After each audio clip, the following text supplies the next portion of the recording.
नमस्ते। मेरा नाम है सुयोग और आपका स्वागत है मेरे channel whisper of a soul में। आज का हमारा विषय जो है वो है नामकरण। ये कोई राजनीतिक विषय नहीं, ना ये कोई सामाजिक विषय है। ये एक्चुअली विषय जो है ये है भाषा के बारे में, कि भाषा बनती कैसे है, उसमें नए नए शब्द कैसे आते रहते हैं और उसके हिसाब से हम लोग देखेंगे कि अलग अलग शब्दों की हम लोग योजना कैसे करते हैं। अलग अलग वाक्यों में वो शब्द कहाँ पे इस्तेमाल किए जाते हैं, उसके पीछे की भाव भावनाएं क्या होती है, लॉजिक क्या होते हैं, तर्क क्या होते हैं।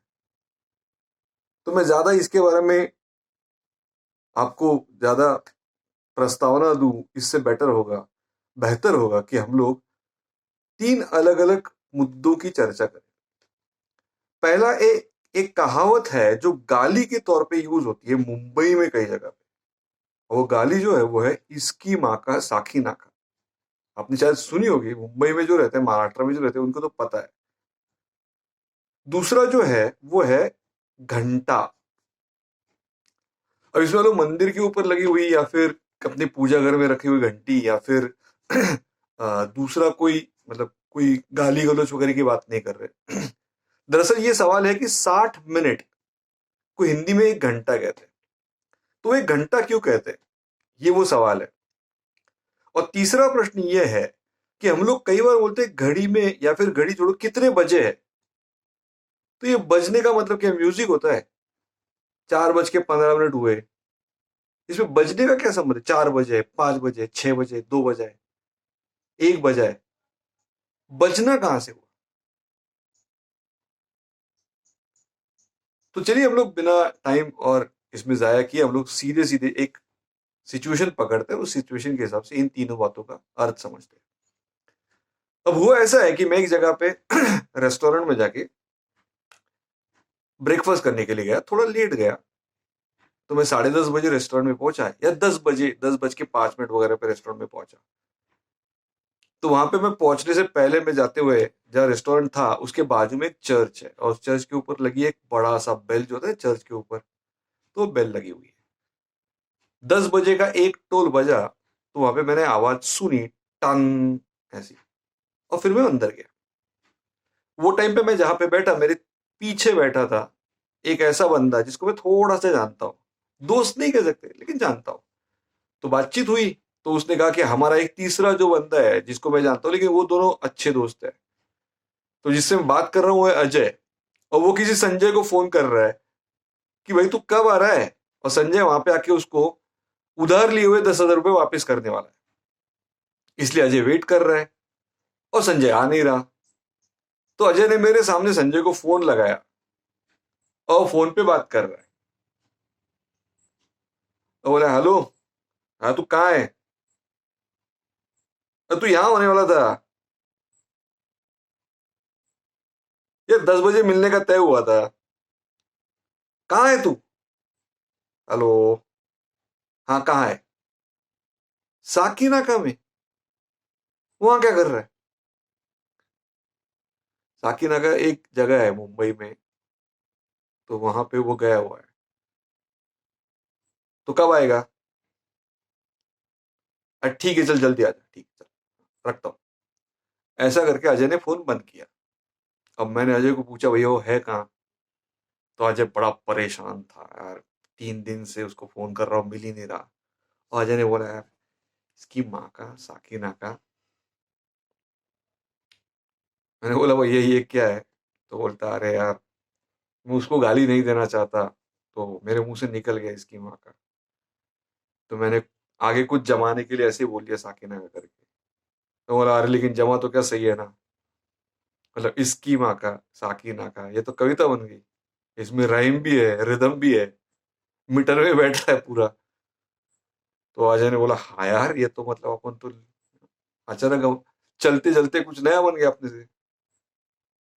तो मेरा ये कहना है, शायद ऐसी किसी किस्से की वजह से वो कहावत आई होगी जो गाली के तौर पे यूज की, लेकिन गाली नहीं दी जाती। आप में से जो अनुभवी है गाली के बारे में, वो तो जानते होंगे कि गाली तभी कंप्लीट होती है जब इसकी माका के आगे आप कुछ अभद्र शब्द इस्तेमाल करें, तब जाके गाली मुकम्मल होती है, तब जाके गाली कंप्लीट होती है। तब जाके गाली का वो फीलिंग आता है। इसकी माँ का बस गुस्से से निकल जाता है कभी कभी। लेकिन आगे जो जोड़ा जाता है कोई दूसरे एक दो शब्द, तो वो बहुत भयानक हो सकता है उसका अर्थ। लेकिन वो अपने दोस्त को इतना बुरी गाली देना नहीं चाहता था, तो अजय ने बस इतना कहा इसकी माँ का, और आगे कुछ जोड़ना ही था लेकिन बुरा शब्द नहीं जोड़ना था। तो क्योंकि साकिनाका के ऊपर गुस्सा था कि वो साकिनाका में बैठा यहाँ पे आ नहीं रहा, तो उसने साकिनाका जोड़ दिया।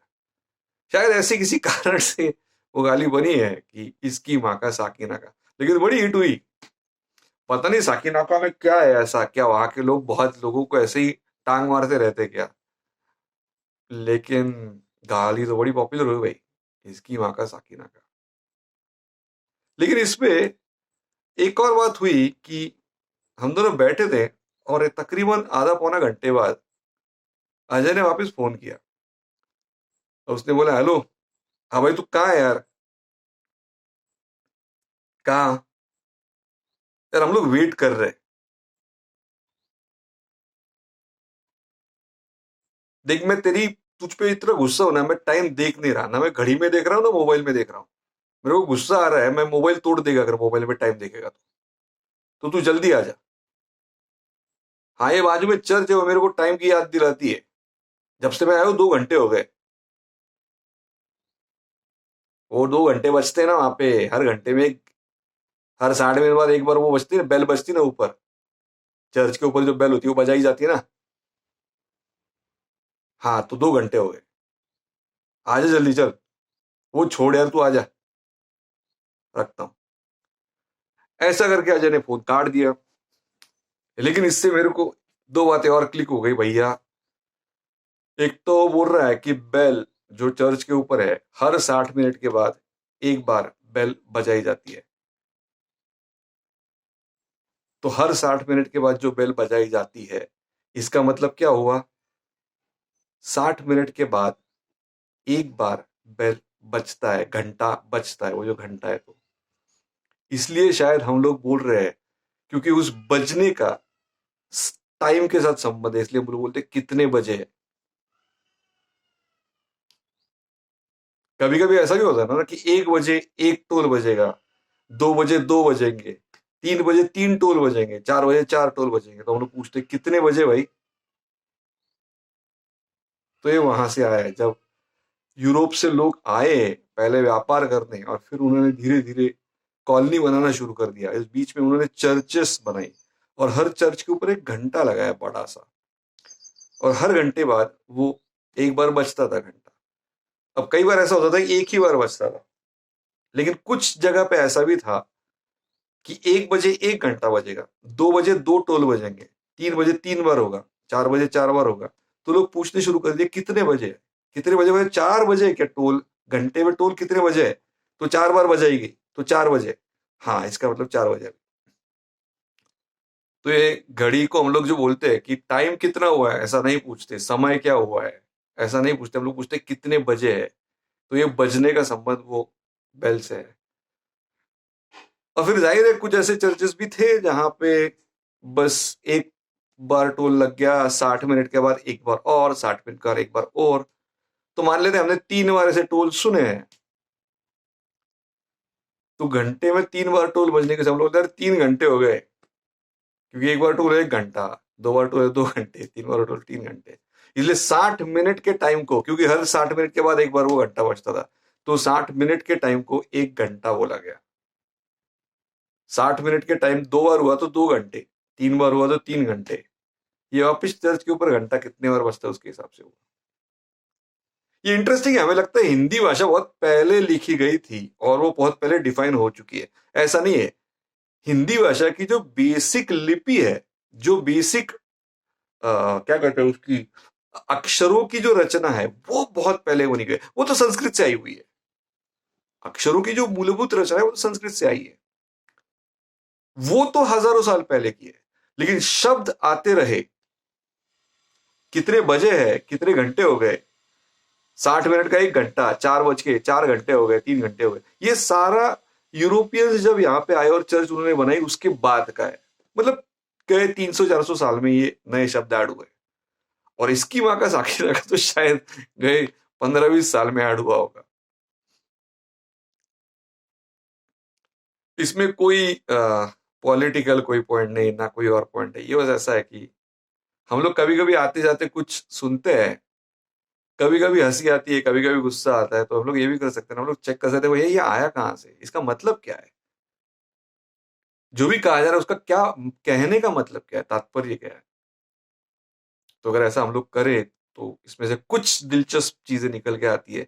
मैंने सोचा एक बार आपसे ये शेयर कर ले। अगर आपको ये पसंद आए तो प्लीज लाइक कीजिए, शेयर कीजिए, कमेंट में प्लीज बताइए वीडियो आपको कैसा लगा,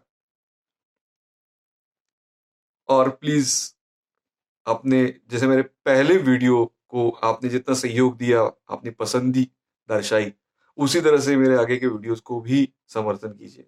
धन्यवाद।